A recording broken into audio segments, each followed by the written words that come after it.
we need to get the funding stream right. We need to have the dollars follow the course.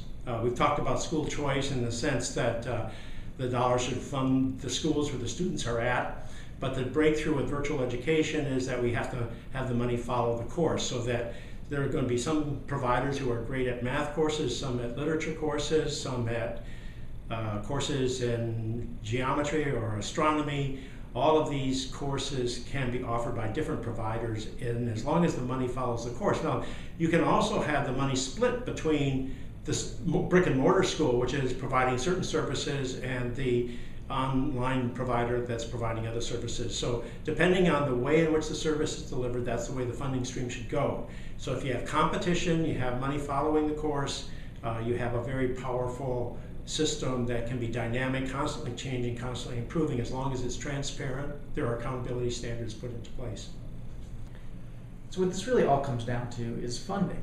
Right now there's a variety of great online resources out there, better and better courses, interesting ways to approach teaching, but you've got to find a way for individual kids to access those materials and be able to use public dollars to do so if you want to see this really fulfill its potential and go to scale.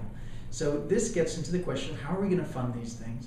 And very quickly you're going to get into similar conversations we have in other areas of education reform, which is that we've got to have some kind of weighted student funding system where the money follows a child. Ideally, disadvantaged kids get more money than other kids do, and it's got to end up in the provider of their choice, including these online models.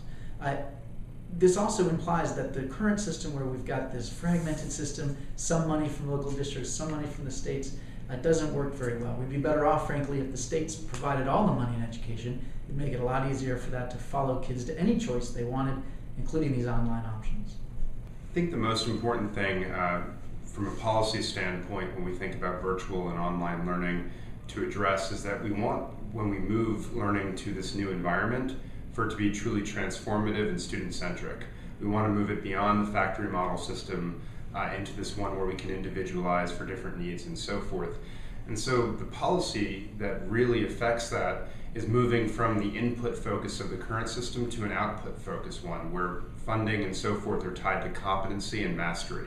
And I think that's the single most important thing that we focus on throughout the system, is really moving the focus from those inputs to the outputs where we really care, and defining what we really want to see in the outcomes so that we can move for each individual student to allow them different pathways to get there, sure, but make sure that they all get there in the way that works for them.